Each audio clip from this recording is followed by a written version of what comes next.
देखो आज जो आपका जो टॉपिक है, हम पहले से पढ़ते आ रहे हैं ट्रांसफॉर्मर को।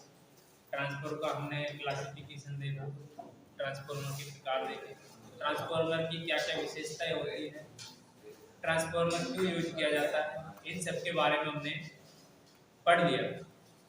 ट्रांसफॉर्मर की कल हम जो पढ़ रहे थे ट्रांसफॉर्मर के भाग, उसके बाद आपका नेक्स्ट टॉपिक होगा ट्रांसफॉर्मर का ईएमएफ समीकरण। जो ट्रांसफॉर्मर आपका ईएमएफ समीकरण का मतलब होता है जो ट्रांसफॉर्मर आपका इनपुट सप्लाई लेता है और आउटपुट में देता है। इनपुट में कितनी सप्लाई लेगा और आउटपुट में कितनी देगा, वहाँ जो ईएमएफ समीकरण बनता है। ट्रांसफॉर्मर की हम बात करें, ट्रांसफॉर्मर जो होता है आपका माइकल फेराडे साहब के विद्युत चुंबकीय प्रेरण के सिद्धांत पर वर्क करता है, जिसको हमने म्यूचुअल इंडक्टेंस का नाम दिया था। दो परस्पर रखी कुंडलियों में ईएमएफ जनरेट हो रहा था, तो वो आपका म्यूचुअल इंडक्टेंस कहलाता है। वो म्यूचुअल इंडक्टेंस ही आपका क्या है, माइकल फेराडे साहब का विद्युत चुंबकीय प्रेरण का सिद्धांत। उस सिद्धांत के फेराडे का जो चुंबकीय प्रेरण का सिद्धांत है, उसी सिद्धांत के अकॉर्डिंग ही आपका जो ट्रांसफॉर्मर है वो प्राइमरी टू सेकेंडरी में जो वोल्टेज का ट्रांसफर होता है उसी सिद्धांत के अनुसार होता है। एक और आता है आपका सिद्धांत जिसको हम कहते हैं लेंज का नियम। लेंज का नियम जो होता है वो भी यही है। उसमें जो आपकी प्राइमरी साइड में जो आप सप्लाई देते हैं, उस प्राइमरी साइड से सेकेंडरी साइड में आपकी जो फ्लक्स का जो ट्रांसफर हो रहा है, फ्लक्स का वोल्टेज का जो ट्रांसफर हो रहा है, वो लेंज के नियम के अनुसार भी हो रहा है। क्योंकि लेंज का नियम क्या कहता है, लेंज का नियम हमने जो पहला चैप्टर जो पढ़ा था चुंबक वाला, मैग्नेटिज्म जो पढ़ा था, उसमें हमने लेंज का जो नियम है, उस लेंज के नियम को हमने पढ़ा था, जिस कारण से जो फ्लक्स जनरेट होता है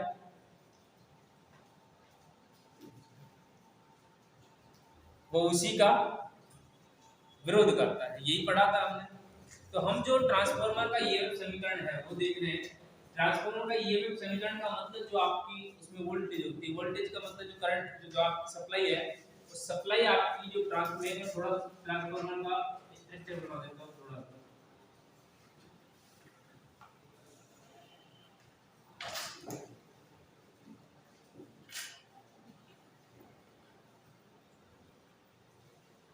ये आपका ट्रांसफॉर्मर, जहां आपकी वाइंडिंग होगी,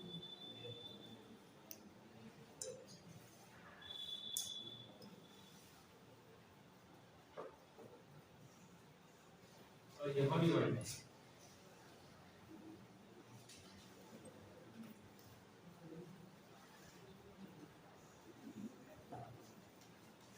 यहाँ ईएमएफ आपको मिलेगा देखने को आउटपुट,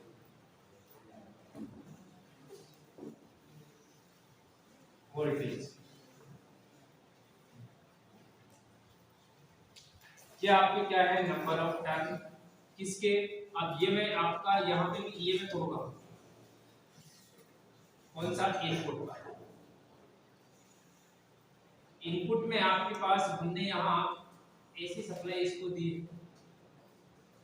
ये एसी सप्लाई में आपके पास जो इनपुट वोल्टेज है ये आपके सेकेंडरी, यहाँ जो टर्न है ये आपके एन कहलाएंगे, आपके 1, ये आपके 2।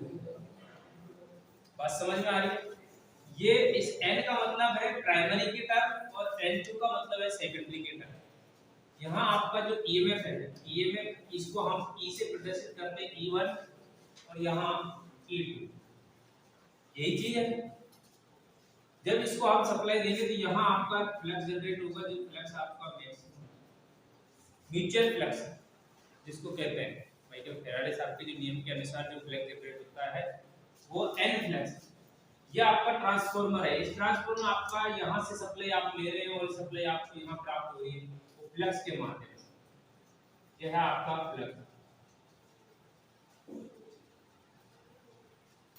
बात क्लियर है। अब इस फ्लक्स में ट्रांसफार्मर हमको माइकल फैराडे साहब के नियम के अनुसार यदि अगर ईएमएफ को जनरेट करना होता है तो उस ईएमएफ के लिए हमें बहुत सारी चीजें देखनी पड़ती है। जैसा कि देखो अब यहाँ पर ये एसी सप्लाई है। एसी का मतलब साइनसॉइडल प्रत्यावर्ती धारा का सिंबल आपको पता है सभी को, इस तरह का होता है।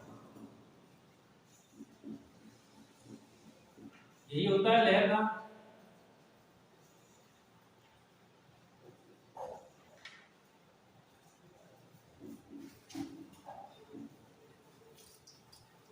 बात क्लियर है? इसको यहां से काट देना। ठीक है, ये आपके पास एसी साइनसॉइडल वेव है जो आपकी प्रत्यावर्ती धारा, ये धारा ही आपके इधर से इधर आएगी। इसी से हमने ईएमएफ को जनरेट की। ये जो आपकी धारा है यही आपकी इधर से इधर आएगी। इसी को देखना है कि ये आपकी जो वेव है वो कैसे बनी, कैसे आपका ट्रांसफार्मर यहाँ से समीकरण कैसे बनता है, ट्रांसफार्मर आपका सेकेंडरी साइड में वोल्टेज कैसे स्टेप अप करता है। बात समझ में? अब देखो यहाँ हमें पता है कि यहाँ से यहाँ तक का जो एंगल है कितना डिग्री का है, 90 डिग्री। ये पूरा चक्र कितने डिग्री का होता है, 360 डिग्री। बात समझ में आ गई? ये यहाँ से यहाँ तक का मतलब क्या हुआ, यहाँ से यहाँ तक का 0 डिग्री से 360 डिग्री, 0 डिग्री से 360 डिग्री जो आपकी वेव है वो 0 डिग्री से 360 डिग्री चलती है। उस चलने में लगा समय क्या है आपका, टी, टाइम, आवर्तकाल जिसको कहते हैं। और ये यहाँ से 0 डिग्री से 360 डिग्री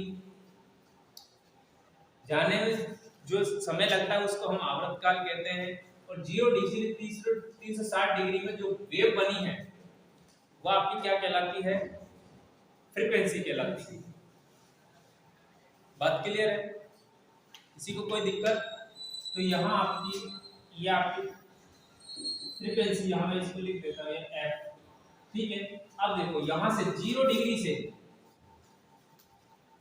जब हम किसी कंडक्टर को किसी मैग्नेटिक फ्लक्स के बीच में घुमाते हैं तो उसमें ईएमएफ जनरेट होता है। हमने जो फैराडे का जो नियम पढ़ा था उसमें 3 डेफिनेशन पढ़ी। यदि किसी मैग्नेटिक फील्ड के अंदर किसी कंडक्टर को घुमाएंगे तो भी ईएमएफ जनरेट होता है, या फिर कंडक्टर को स्थिर रखेंगे मैग्नेटिक फ्लक्स को घुमाएंगे तो भी ईएमएफ जनरेट होता है। आपका मैग्नेटिक फ्लक्स जो होता है, जिस मटेरियल में आपका फ्लक्स उत्पन्न होता है उसको भी स्थिर रखा है और आपने कंडक्टर को भी स्थिर रखा है, लेकिन उसमें बहने वाला जो फ्लक्स है वो भी क्या होना चाहिए, रोटेट होना चाहिए, तो भी आपका ईएमएफ समीकरण, ईएमएफ आपका जनरेट हो जाता है। तो यहाँ पर ट्रांसफार्मर का जो सिद्धांत है उसमें जो ईएमएफ उत्पन्न होता है, जो माइकल फैराडे साहब की जो तीसरी स्थिति है, तीसरी जो परिभाषा है उस हिसाब से वहां पर ईएमएफ जनरेट होता है। अब देखो यहाँ पर जो ट्रांसफार्मर है इसमें ना तो देखो आपका कंडक्टर घूम रहा है, कंडक्टर आपका इसका ही है, ना ही जिसमें आपका फ्लक्स जनरेट हो रहा है वो फ्लक्स वाला जिस मेटल में आपका, जिस पदार्थ में, जिस धातु में आपका फ्लक्स जनरेट हो रहा है, ना तो वो मेटल आपका पदार्थ आपका घूम रहा है, सिर्फ उस पदार्थ में आपका फ्लक्स रोटेट कर रहा है। तीनों में से एक चीज आपकी रोटेट होनी चाहिए, फ्लक्स, कंडक्टर, ये दोनों चीज होनी चाहिए। लेकिन उन दोनों के बीच में यदि अगर ईएमएफ जनरेट करना है तो रिलेटिव स्पीड जो होती है वो जरूरी है। अब चाहे आप फ्लक्स को घुमाओ चाहे कंडक्टर को घुमाओ, ठीक है। अब देखो यहाँ से 0 डिग्री से अब जब यहाँ पर जाओगे तो फ्लक्स ही होगा ये, तो यहाँ से यहाँ तक आपका ये होगा फ्लक्स। अब हमें पता है यहाँ से, और ये आपका ये 270 डिग्री, यहाँ पॉजिटिव मैक्सिमम फ्लक्स है, बस समझ में आ गई। और यहाँ ये पॉजिटिव साइड है और ये नेगेटिव साइड है, यहाँ नेगेटिव मैक्सिमम फ्लक्स है, पॉजिटिव साइड है तो पॉजिटिव मैक्सिमम फ्लक्स होगा। और ये नेगेटिव, यहाँ नेगेटिव मैक्सिमम फ्लक्स। और हमें पता है माइकल फेराडे साहब ने जो कहा है वो पहली समीकरण जो है किसी कंडक्टर में यदि अगर किसी एक कंडक्टर को हम रोटेट कराते हैं तो उसमें ईएमएफ समीकरण जो बनता है ईएमएफ वो आपको बनता है माइनस एन डी फाइव बटा में डी टी। बात क्लियर है? बात समझ में आ रही है? ठीक है, ये जो होता है आपका माइनस एन डी फाइव बटा में डी टी। इस फाइव का मतलब होता है आपका मैक्सिमम फ्लक्स, उत्पन्न फ्लक्स चालक में उत्पन्न फ्लक्स। ये चालक में फ्लक्स के उत्पन्न होने का समय, या फिर इसमें जो हम कंडक्टर को सप्लाई दे रहे हैं वो कितने समय के लिए दे रहे हैं। बात समझ में आ गई? और यहाँ n का मतलब क्या होता है? n का मतलब है टर्न।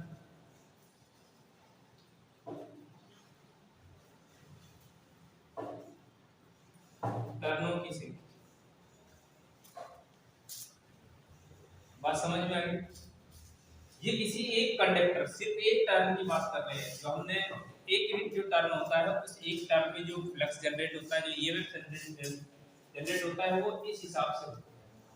ये फ्लक्स जो जनरेट हुआ है, ये टी जो है यहाँ से यहाँ तक आने में जो लगा समय है वही टी। फ्लक्स को जनरेट करने में जो समय लगा है वही टी। बात क्लियर है? यहाँ तक समझ में आई है बात? अच्छा, अब देखो, अब हमें पता है कि आपके पास जो फ्लक्स है, फ्लक्स घनत्व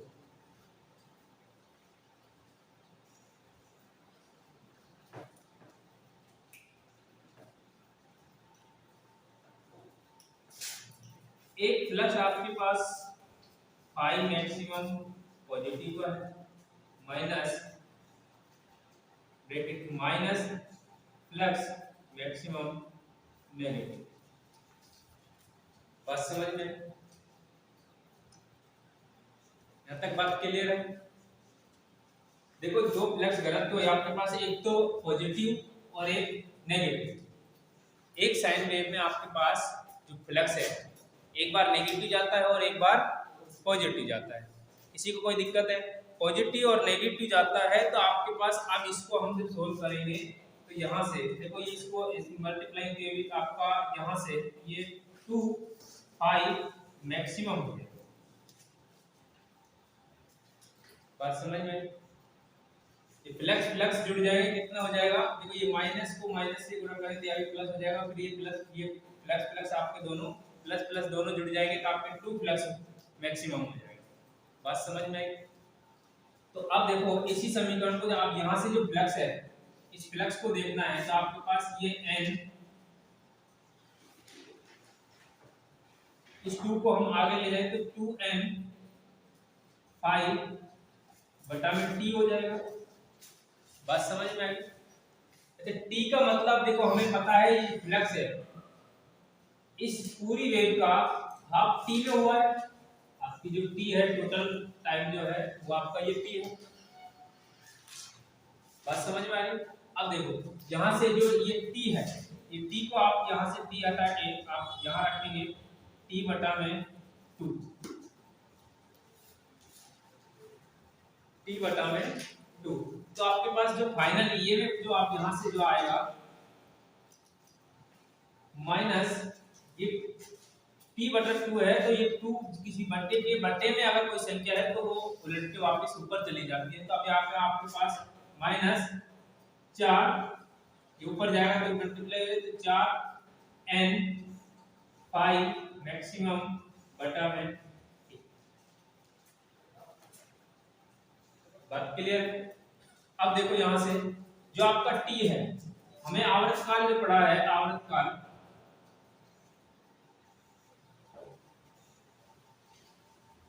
आवर्तकाल क्या होता है आपका T बराबर में 1/f, यही होता है T बराबर में 1/f। अब यहाँ से जो आपका T है, इस T जो होता है हमेशा ध्यान रखना T आवर्तकाल, यहाँ लिख देता हूँ आवर्तकाल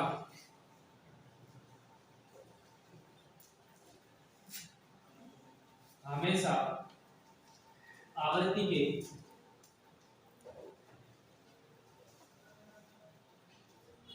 व्युत्क्रमानुपाती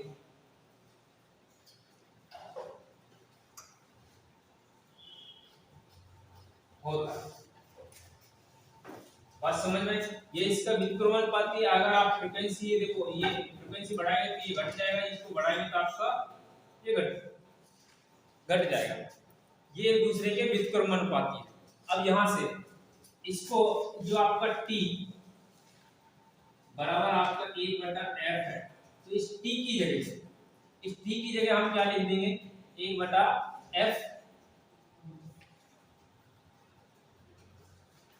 1/f आ गया। अब किसी बटे के बटे में फिर भी बटे में आ गया तो यहाँ पर जो आपका EMF आएगा, EMF बराबर minus 4n f maximum f। ये समझ में आ रही है यहाँ तक कैसे है? बात क्लियर है? तो आपके पास जो फाइनल समीकरण अभी तक जो आई है इसकी, वो आपकी क्या आई है माइनस 4n 5 मैक्सिमम f। बात क्लियर है यहाँ तक? ये चीज समझ में आई कि f कैसे आया?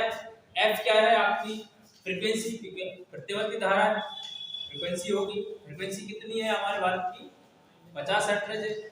n क्या है आपका, अब तो पता है कि नंबर ऑफ टर्न, ठीक है। f और 5m क्या है म्यूचुअल फ्लक्स, जो आपका इस कुंडली में फ्लक्स जनरेट हो रहा है, या इस कुंडली में जो फ्लक्स जनरेट हो रहा है उसकी बात कर रहे हैं, ठीक है। अभी तक तो ये माइनस जो चलता हुआ आ रहा है, इस पे भी ध्यान देना है। अभी ये माइनस जो है, माइनस का जो चिन्ह लग रहा है, ये माइनस का चिन्ह, तो आपके पास फाइनल जो समीकरण जो आई है वो EMF बराबर माइनस 4n 5m f। ये बात समझ में आई? ये आपका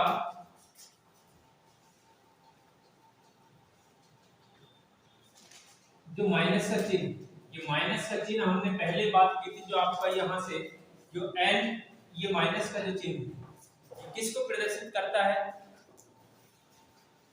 लेंज के नियम को। लेंज का नियम क्या कहता है? आप देखना लेंज का नियम क्या कहता है। आपके पास ये जो समीकरण बनी है, ये समीकरण आपकी देखो प्राइमरी के लिए, प्राथमिक वाइंडिंग के लिए, और यही आपके पास इसको वन कर देंगे तो प्राइमरी, और यही EMF 2 कर देंगे तो आपके पास ये 2 1 होगा माइनस 4n2 5x f। ये द्वितीयक के लिए।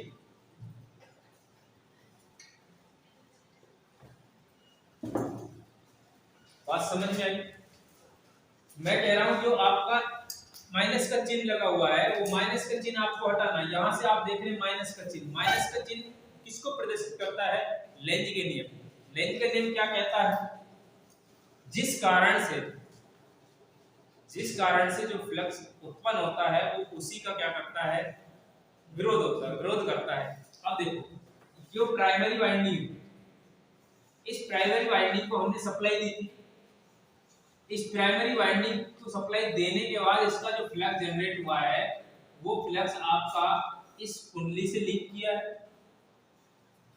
बात समझ में? इस कुंडली से जो फ्लक्स लिंक किया है, तो इस कुंडली में भी आपका फ्लक्स जनरेट होने लगा। तो फ्लक्स जब जनरेट होता है, तो ये जो इसका जो फ्लक्स जो जनरेट हुआ है, सेकेंडरी वाइंडिंग में जो फ्लक्स उत्पन्न हुआ है, वही फ्लक्स ये आने वाले फ्लक्स का विरोध करता है। किसका विरोध करता है? प्राइमरी के फ्लक्स का, आने वाले फ्लक्स का, जो जिसके कारण उत्पन्न होता है वो उसी का विरोध करता है। जैसे कि आपने मान लो किसी शॉप पे जाके आपने कोई काम किया आपने 2 3 4 साल 5 साल 10 साल किया। जो आपकी दुकान का जो मालिक है आप अब उसका विरोध करने लगेंगे, अब आप खुद का कारोबार डालने लगेंगे, तो आपके और जो मालिक है उन दोनों के बीच में अनबन होगी, तो ये एक दूसरे का विरोध है। ये फ्लक्स उत्पन्न हुआ, हमने इसको सप्लाई दी, इस फ्लक्स इससे लिंक किया, इससे लिंक करते ही इसमें फ्लक्स जनरेट होने लगा। वो जो फ्लक्स जनरेट हुआ है वो फ्लक्स इसी फ्लक्स जिसके कारण ये उत्पन्न हो रहा है, जो फ्लक्स जिसके कारण उत्पन्न हो रहा है वो उसी का विरोध कर रहा है। तो ये आपका लेंज का नियम प्रदर्शित करता है। तो ये लेंज का नियम यहाँ से हट जाएगा, ऐसी कोई बात नहीं है, इसको माइनस चिन्ह आप लगाओ या न लगाओ, अगर लगा भी है तो ये लेंज के नियम को प्रदर्शित करता है। बातें क्लियर है यहाँ तक? अब सुनो, ये जो आपका समीकरण आया है, ये ईएमएफ आपका, ये आरएमएस ईएमएफ, आरएमएस का मतलब क्या होता है? वर्ग मध्य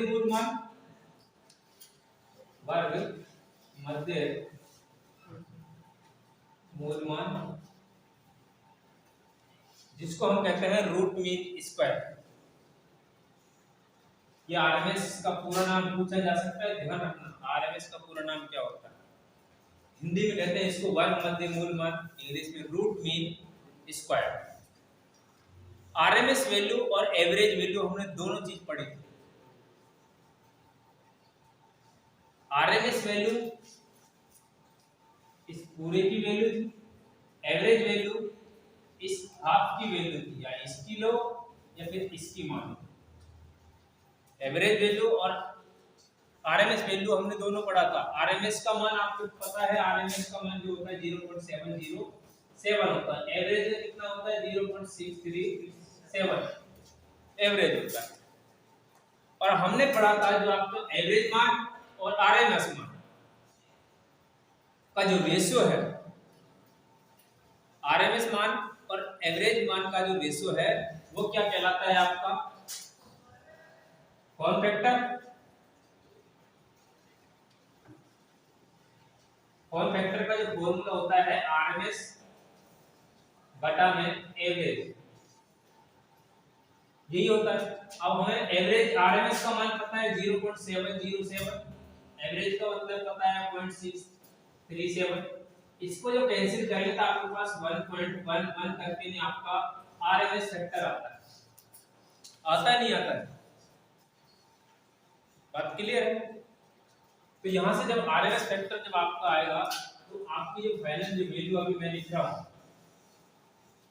यहां तक तो आपकी ये आरएमएस वैल्यू है, लेकिन इसमें आरएमएस में आपका क्या आएगा? फॉर्म फैक्टर भी अभी इसका मल्टीप्लाई होगा। अब देखो यहां से ईएमएफ आरएमएस ईएमएफ जो फाइनल जो बनेगा वो आपका 4.4 n 5 max f into 1.1 से मल्टीप्लाई होगा।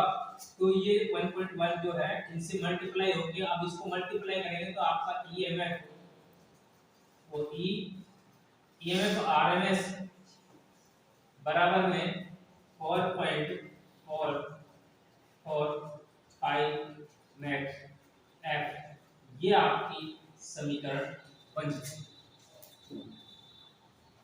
बात क्लियर है?